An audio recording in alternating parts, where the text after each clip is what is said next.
Welcome to the F5 podcast. You're watching the Weekly Agenda. For the week of April 25 to May 1, we are tracking a series of shifts in economics, law, and human performance, where the rules used to model these systems for decades are meeting new points of friction.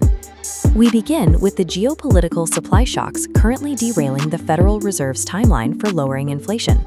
We move to the Supreme Court, where a new ruling has removed a core protection of Section 2 of the 1965 Voting Rights Act, and we examine the biomechanics of the first official sub-2-hour marathon and the material science that made it possible. These stories suggest a broader trend, the transition from a period of relative systemic stability to one defined by high volatility.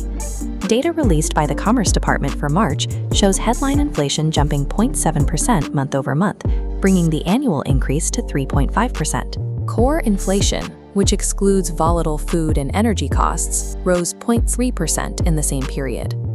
That discrepancy identifies the primary driver of the spike. The war in Iran is acting as a massive geopolitical supply shock. This shock hit consumers directly at the pump, with gas prices jumping 21% in March alone. In the commodity markets, U.S. oil prices topped $105 a barrel last Thursday morning, up from about $67 before the start of the conflict. This surge has forced the Federal Reserve to pause its model timeline for cutting interest rates. Outgoing Chair Jerome Powell indicated the central bank will likely remain on hold for months while it monitors the impact of the war. The threat of stagflation is rising as Q1 GDP growth slowed to 2%, a sharp contrast to the accelerating costs of essential goods. While Americans saw a 0.6% increase in wages and a boost from tax refunds, these gains are being consumed by the higher cost of energy. With global instability neutralizing domestic monetary tools, the Fed is essentially locked into its current position for the foreseeable future. The Supreme Court has recently struck down Louisiana's second majority Black congressional district, ruling that the map was an unconstitutional gerrymander because it used race as the primary factor in drawing the lines. This strikes at the heart of the 1965 Voting Rights Act, a law designed to prevent the dilution of minority voting strength at the ballot box. The original act was passed with the momentum of the civil rights movement, following the Bloody Sunday attack on marchers in Selma, Alabama. Its impact over the last 6 decades is quantifiable. The number of Black elected officials in the U.S. grew from 1,500 in 1970 to over 10,000 today.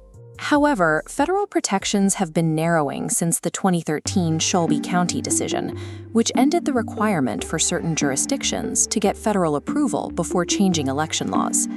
Writing for the majority, Justice Samuel Alito argued that Section 2 of the Act is intended only to protect against intentional discrimination. Justice Elena Kagan's dissent warns that this standard creates a nearly impossible burden of proof for plaintiffs attempting to challenge discriminatory maps.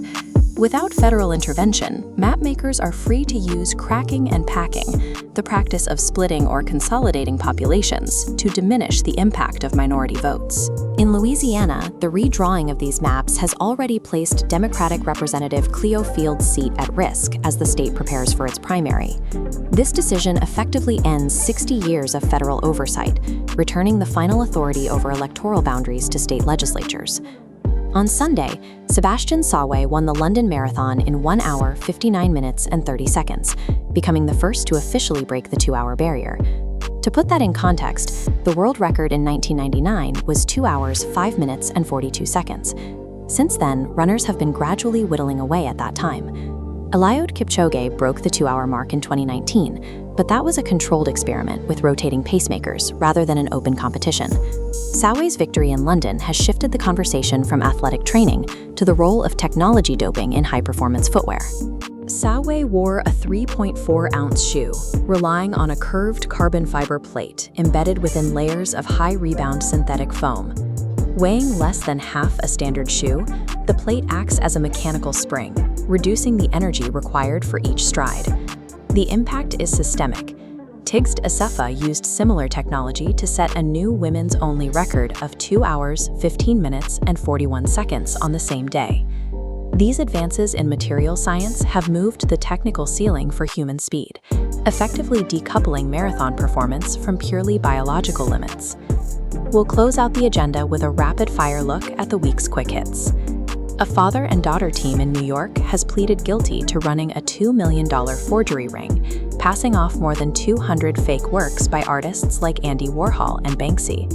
The scheme relied on forged provenance stamps from defunct galleries, exploiting a lack of transparency in how high-end art is authenticated and sold.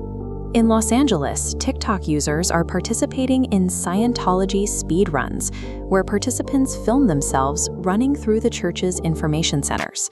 What began as a social media trend has escalated into physical security threats and hate crime investigations by the LAPD following injuries to staff members. In the world of Formula One, drivers are using specialized isometric training to strengthen their necks against cornering forces 5 times stronger than gravity.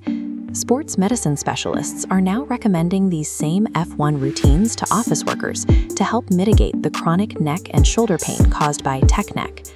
At San Francisco's Pier 39, a 2,000-pound stellar sea lion nicknamed Chunkers has arrived, far exceeding the size of the local California sea lion population. This massive predator is utilizing the pier as a safe, high-resource feeding ground, disrupting the typical social and ecological hierarchy of the marina. Across the agenda, from interest rate targets to voting maps to marathon records, the thresholds that defined the last several decades are being bypassed.